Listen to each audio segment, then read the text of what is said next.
Shalom, jemaat GBI Walikuku yang diberkati Tuhan. Kembali kita akan masuk dalam ruang sapa malam sebelum saudara dan saya istirahat malam.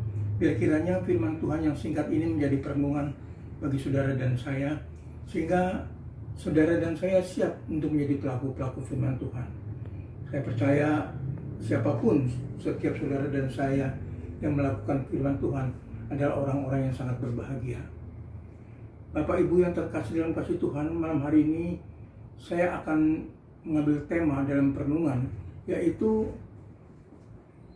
apa yang harus kita perbuat.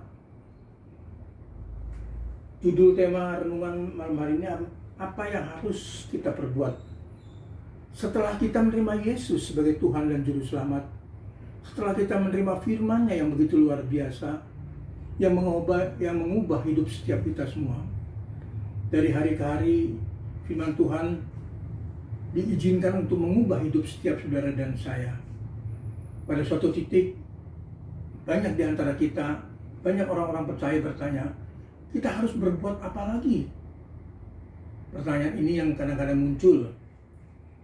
Apa yang harus kita perbuat? Karena yang kita lakukan, kerajinan yang kita buat tanpa pengetahuan, itu pun sia-sia. Kerajinan yang kita lakukan tanpa Allah izinkan, itu pun sia-sia.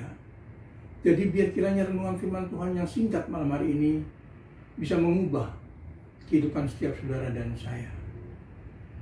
Mari kita lihat dalam Injil Lukas pasal yang ketiga, ayat yang ke-10, demikian bunyi firman Tuhan. Orang banyak itu bertanya padanya, jika demikian, apakah yang harus kami perbuat? Pertanyaan ini menjadi bagian kehidupan dari setiap orang. Bahkan orang-orang percaya, bahkan orang-orang Kristen yang sudah lama menjadi orang Kristen. Dia bertanya, entah ini bertanya kepada Allah atau bertanya kepada diri sendiri, apakah yang harus saya perbuat? Nah, malam hari ini kita akan belajar dengan perlahan-lahan biar kiranya menjadi berkat buat saudara dan saya. Saya lihat di sini, setelah kita menerima Yesus dan menjadikan firman itu sebagai dasar hidup kita, apa yang harus kita perbuat? Yang pertama, jawaban hidup untuk diri sendiri dan kepentingan kita sendiri. Jadi janganlah kita hidup untuk diri sendiri atau untuk kepentingan diri sendiri. Kita lihat dalam ayat yang ke-10 yang barusan saja kita baca, yaitu orang banyak itu bertanya kepadanya, jika demikian apakah yang harus kami perbuat? Perbuatlah apa yang bukan untuk kita sendiri. Perbuatlah dengan apa yang tanpa embel-embel kita. Ini jemaat kita, ini keluarga kita, ini saudara kita, ini sebangsa kita. Tapi kita belajar, kita ubah kata-kata kita ini menjadi kata-kata dia. Berbuatlah untuk dia, berbuatlah untuk dia, berbuatlah untuk dia. Jadi yang pertama yang kita dapat, janganlah hidup kita untuk diri sendiri dan kepentingan kita sendiri. Karena hidup ini harus saling mengasihi. Karena setelah kita mengenal Yesus sebagai Tuhan dan Juru Selamat kita, setelah kita mengenal Allah yang saudara dan saya sembah adalah Allah yang kasih, saya percaya saudara dan saya dipanggil untuk saling mengasihi. Jadi saudara dan saya dikasih oleh Tuhan untuk kembali memberikan kasih kepada setiap orang, siapapun. Yang kedua saya dapat di sini, harus ada perubahan yang jelas. Dalam ayat yang ke-13 demikian bunyi firman Tuhan. Ada perubahan yang jelas. Jawabnya, janganlah menagih lebih banyak daripada yang telah ditentukan bagimu.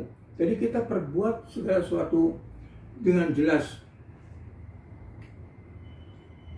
Apapun yang kita lakukan, dikatakan di sini, haruslah kamu ada perubahan yang jelas. Jangan menekan orang lain. Jangan hidup saudara itu membuat susah orang lain atau menekan orang lain. Tapi saudara lakukan dengan kebalikan, yaitu saling mengasihi, saling memberkati, saling peduli, dan sebagainya. Yang ketiga, yang terakhir, yang perlu saudara dan saya perhatikan, yaitu yang ketiga, belajarlah hidup mencukupkan diri, yang saudara bisa baca dalam ayat yang ke-14. Dan prajurit-prajurit bertanya juga kepadanya, dan kami apakah yang harus kami perbuat? Jawab Yohanes pada mereka, jangan merampas dan jangan memeras, cukupkanlah dirimu dengan gajimu. Jadi apapun yang kita pegang, kita hargai, kita cukupkan untuk hidup setiap saudara dan saya. Dan di sini bicara dengan gaji, seberapapun gaji atau upah yang saudara terima, cukupkanlah hidupmu dengan apa yang kamu terima. Jangan kita ukur baju kita dengan ukuran badan orang lain, tapi ukurlah dengan badan kita sendiri. Jadi seberapa saudara Tuhan berkati, sebesar itulah Tuhan saudara pergunakan untuk menjadi berkat dalam hidup saudara dan keluarga. Amin. Biar kiranya renungan singkat ini menjadi berkat buat saudara dan saya. Kembali kita akan masuk dalam doa sebelum saudara dan saya istirahat malam. Satukan hati, rendahkan hati kepada Bapa. Minta supaya Bapa memberkati setiap saudara dan saya. Kembali Bapa yang di surga, Allah yang kami sembah, kami kenal dalam nama Yesus.